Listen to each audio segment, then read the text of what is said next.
Well, hello, good morning, and welcome to Bill Riccardi's Weekly Patreon update. I, of course, am Bill Riccardi, a creator and purveyor of fantasy novels. What's on the agenda this week? Launch Day! We're talking about the launch of A Falconer's Guide to Dying, Book 2 of the Blackstaff Siblings trilogy, which is the fifth Panos book. I'm going to talk a little bit about what happens this Sunday. We're also going to talk specifically about Patreon rewards and what has already gone out and what has yet to go out in regards to the new book. It looks like most of those rewards are going to hit before Christmas. We'll talk a little bit about that. And then we'll talk about my super secret project, which I can't be too specific about, but a lot of my patrons already know about it. I just don't want to kind of mix two worlds together too much. But we'll talk a little bit about what's happening there. Let's start. Hey, it's done, folks. A Falconer's Guide to Dying is completely done. It's gone through two different beta processes. It's gone through cover creation. It's gone through everything it needs to go through, and it's now an actual book. Of course, all of you patrons have an email waiting for you. I believe my patrons vastly prefer Mobi format, so it's in the Mobi format. It's sitting in your inbox, and it's waiting for you to read. If you don't know exactly how to transfer that over to your Kindle, for example, all you have to do is get the Kindle's email address, which you can find in the settings or on the Amazon website under your Kindle preferences. And you'll get this little email address. It looks like a weird string. And all you have to do is take that file I gave you, send it to that email address with no body in the email, basically no guts to the email, just send the file over, and it's done. That will basically, allow you to read the entire book as if you had purchased it over on Amazon. Of course, if you have an e-reader of any other sort, you'll know what to do because, those e-readers have pretty specific instructions. If you need it in another format, EPUB, for example, PDF, whatever you need it in, you just let me know. You've got my email address. Pop me an email. I will send it to you in whatever format you need. And that's really that. I'm very happy with how the book came out. It's one of the most emotional of the Panos books, and you might think, after book 3 of Another Stupid Trilogy, you might think, how can it be more emotional than that? It's because we're dealing with younger characters, I'd say. We're dealing with characters who are just getting to know the world, just getting to know themselves, and they have to deal with some very serious things. And it was very hard to write in some cases. I'm proud of how it came out, though, and it's one of those journeys that I think you would find on kind of a Netflix type series. It's not something that pulls punches a lot. So I'm really proud of Falconer's Guide to Dying, and A Princess of Last Resort was the perfect way to introduce the characters, to set up the world, to get the plot going, and to get you interested in these two siblings. And then, Falconer's Guide to Dying kind of takes that foundation and builds on it massively. The third book, title unknown, should involve our siblings once again, and what happens in the aftermath of some very dramatic changes that happen in the second book. That is due out. Let's see if my schedule is working correctly. I want to say July or August of next year. We conclude that trilogy. But what's next?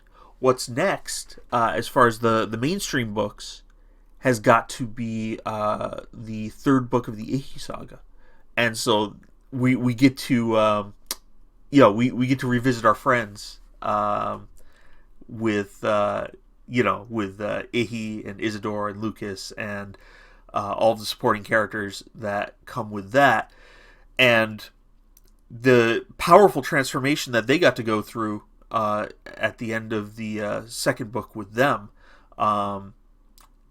The second book was kind of a training session with them. They discovered a lot of new things about themselves, and we then had that huge reveal at the end of the second book, and the tragedies that strike and what have you. We get to see what happens months down the road in the aftermath and what they've been doing in the meantime, and then it's a return home. But we'll talk more about that when that book is underway. The second thing we need to talk about today, though, is your patron rewards. Well, as I said, if you got the electronic copies, then the electronic copy is there. If you need access to anything else in the library, of course, and you're at the appropriate tier, just let me know. I can email anything out that you've missed, anything in the past that you need another copy of or in a different format. You just let me know. It's part of your patron benefits. But we're pretty much up to date with all that. Your sneak preview copy, you've got it a week before anyone else can touch it, which is great. Launch day is Sunday, so it's been your email box for a while now. So get it before anyone else gets to see it. But your other patron rewards, anyone who is due a signed copy, I've got copies coming to my house as we speak. The print-on-demand services are done with them. They're proofed, and I'm being sent the first few copies. Of course, with any first edition, there are some foibles, but you get something very unique. You get something that no one else has, and you get it signed. Don't know if that's going to get to the U.S. by Christmas for my U.S. fans. But we're going to try, and we'll see how that goes. It depends when it gets here, really, to my house, up here in Belfast. So we'll figure it out from there. But your patron benefits should be up to date. I'm going to review what I'm doing with Patreon over the course of the next few weeks, and see whether or not I'm doing enough, whether or not it's being effective, and I'll get back to you, as far as what I see there. That's part of the New Year review. Finally, what am I doing in my super secret spare time? Well, my vacation's coming up, as you probably know, and so I'm doing my vacation projects. And my vacation projects are usually interesting every year.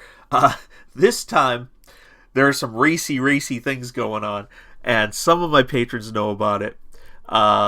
Let's just say, if you're interested in the whole shifter erotica type style stuff, drop me an email, and I can expound on that for you.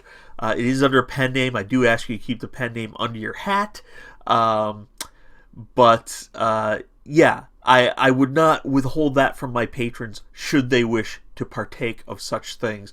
But it is some very graphic, shiftery type stuff that not all of my normal audience, and certainly not any of my non-adult audience, would have any interest in whatsoever. But if you do, drop me an email. More than happy to provide the same kind of files that I provide, for a new book release. I would not want to cut you out of that particular aspect of my writing life. But if adult stuff doesn't interest you, if erotica does not interest you, then we're pretty much up to date at that point. But that's what I'm doing with my vacation. That's what I'm doing with my spare time right now.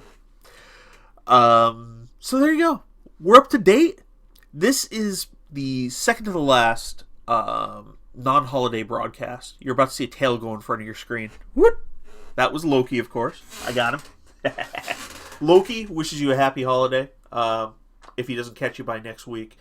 I'm going to be hard at work, of course, advertising the new book and doing all sorts of things with my spare time project. And we'll see what happens from there. It's surprisingly warm today in Belfast, at least a lot warmer than it has been. It's above freezing.